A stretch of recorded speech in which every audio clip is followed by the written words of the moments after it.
What are your hopes for the Mother School? What are the specific problems that worry you?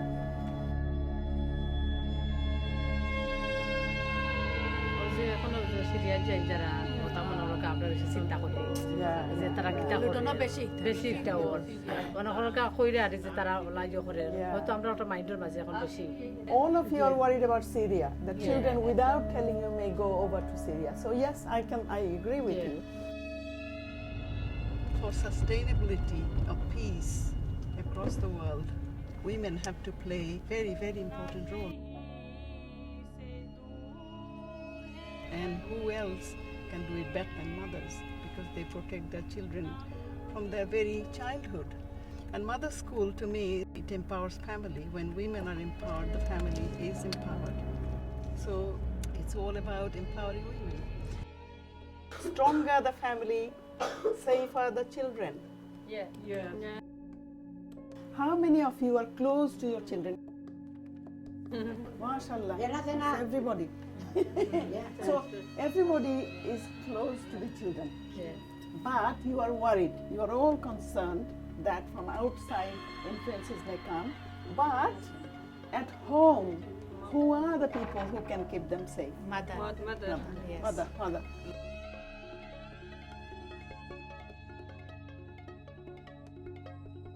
Sadika, can you stand up and say who you are, your name? Yeah, stand up and say who you are. I am so and so. Say who you are. The reason the women are not educated enough in Islam to know that they have right to go out. When husband tells them or mother-in-law tells them that you can't go out, you're the woman of the house. Staying in that one place for so long, their self-esteem goes so low that they think they're not good at anything. What we face as trainers or community leaders is making them aware, actually, no, their mother-in-laws are wrong. I am allowed to go out. My name is Shalina Ahmed. I am a mother. Okay, fine. When you go to someone, you have to build the trust. Could be 6 months before you can build the trust with the mothers or the communities of Luton. So the biggest challenge is getting them out of the house and learning about their opportunities and open doors for them. 19-year-old Ibrahim Kamara left Brighton in February 2014 to fight in Syria. And exploitation of young Muslims is exactly... Khadija in Brighton, who lost her son, she is coming tomorrow. That will be a lesson for us that if we don't protect our children from day one, it can happen. Always meeting together, sharing ideas. I think it's a great thing. The time I was lost, I wished I would have found a community where women can come together to support each other, but I didn't get it. I was born and grew up in a loving environment. I went to school. I was a normal girl, very happy, but all changed when I became 14. My family decided to get me out of school to get married. I didn't know anything, actually. They arranged everything. That's a culture and tradition. In Africa, the women don't have saying. Nowhere in the world women's potential has been fully explored and developed, and particularly in traditional families where men are still regarded as the heads of families, not women. And through this Mother School in Luton, we can bring them together, and the confidence that one or two will get will be contagious. I became pregnant the same month I got married, and then things went really bad. The marriage went bad. I started having anxiety. My hands would be shaking, my eyes would be rolling out of fear.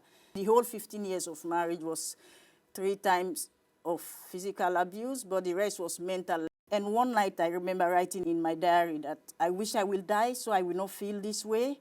And my fear at that time was, I always wanted to get out of the relationship, but if I get out of it, will I be able to survive? Imagine you are the tallest person in Luton. People are looking up at you. You're that tall. Do you feel confident now that people can see you, look up to you? Yeah. You are confident. When they come together, they are strangers, but after a while, they develop a common bond as mothers who are going to protect their children better. It's the preparation for facing a challenge and coping and dealing with the challenge effectively. That is what they're learning, and they want it. And that is where we come in as to how to empower these women. Stand tall, walk tall, and give yourselves a clap. And June 2014, my son became 19 years. He said to me, Mom, he wants to go to Syria to help people. I said, how are you going to help? You don't even know what the war is about in Syria. I stopped communication. I think that's when the brainwash was going on. He will go out and he will not come home. I loved him, but I don't have the courage to feel free talking to him. And for him to have that kind of mentality gives me psychological problem. Peace at home, respect at home is extremely important. Children learn by looking at other people. And you all know that every family hasn't got that kind of peace at home. All of you are concerned about radicalization, brainwashing, outside home. But if inside home, children grow up seeing violence, beatings, bad behavior, then those children won't feel safe at home, would they? When they get to that stage, they don't listen anymore. They don't even see us as proper Muslims. They think they are the most pious ones. They believe they even know better than the imams. I went to the mosque, to the imams, I explained to them. They tried to talk to him. People that knew me tried to talk to him and things. But the people that brainwash them, the first thing they do to the kids is to detach them from you. The love that they got for their parents, they try to break that so they will not feel any remorse, any sympathy, any feelings to leave their parents. When people become radicalized, many children think they know far better about their religions than their parents do.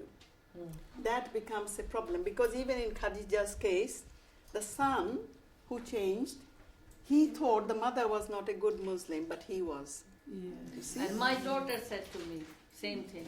You are not good. You are not a religious good mother. Muslim. You didn't teach But me. she is. It's a good Yeah. religious, so you are not good. Because the husband said, your mother is not good. She is not covering, she's nothing. So she always said, mother, don't talk me, you are not good religious. Yeah.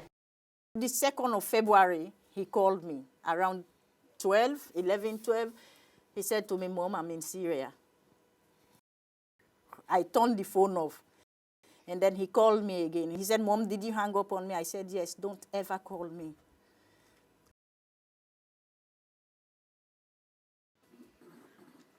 And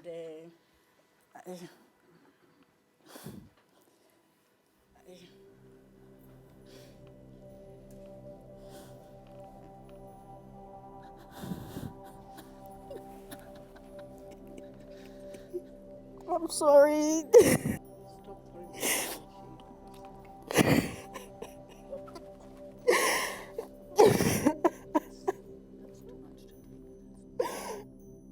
What we are going to do is to learn negotiation.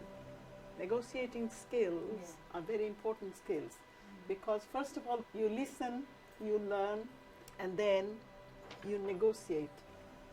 You are a wall of resistance. And one of us will try to go through it, but you won't let the person to go through.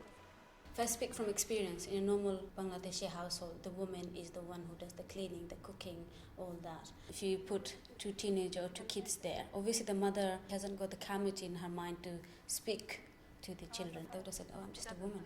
We taught them they have a voice, they have power within the family, within the community, especially with their kids, because they gave birth to them. That's how the MotherSchool have helped them evolve. This is the safety we are talking about. Keep our families safe. We have to learn everything we can and do everything we can and convince our children why we are doing what we are doing for them. because otherwise they will say, I don't believe you, I don't trust you what you're saying, my friends are better than you. So, you know, those kinds of things. So we have to have that communication going all the time.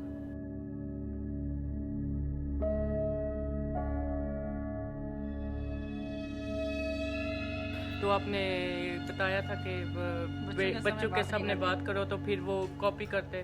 तो मैं वो बाहर गया तो मैंने अपने husband से कहा कि इसके सामने मुझे नाइसली टॉक करना है। Fantastic, wonderful, very good. तो इतना कॉन्फिडेंस मुझ में आया है, पहले बिल्कुल नहीं That's था। absolutely right. ये सब What आपकी happened वजह से। here, that's Alhamdulillah. When I joined, so I got the confidence to speak front of husband, against her husband, yeah?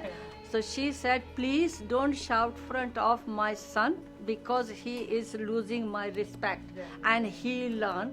So I learned from this mother school. Please, next time don't shout front of my son. That is really good, fantastic. Yeah? But I know that quite a lot of women apparently and also young men said what they most missed when they went away. They missed their mothers. So coming back to mothers again, if they miss their mothers, the bond is still there, and we have to re-establish the bond between children and mothers by developing the mothers, giving them confidence, giving them self-esteem, and trying to tell them, you matter, mothers do matter.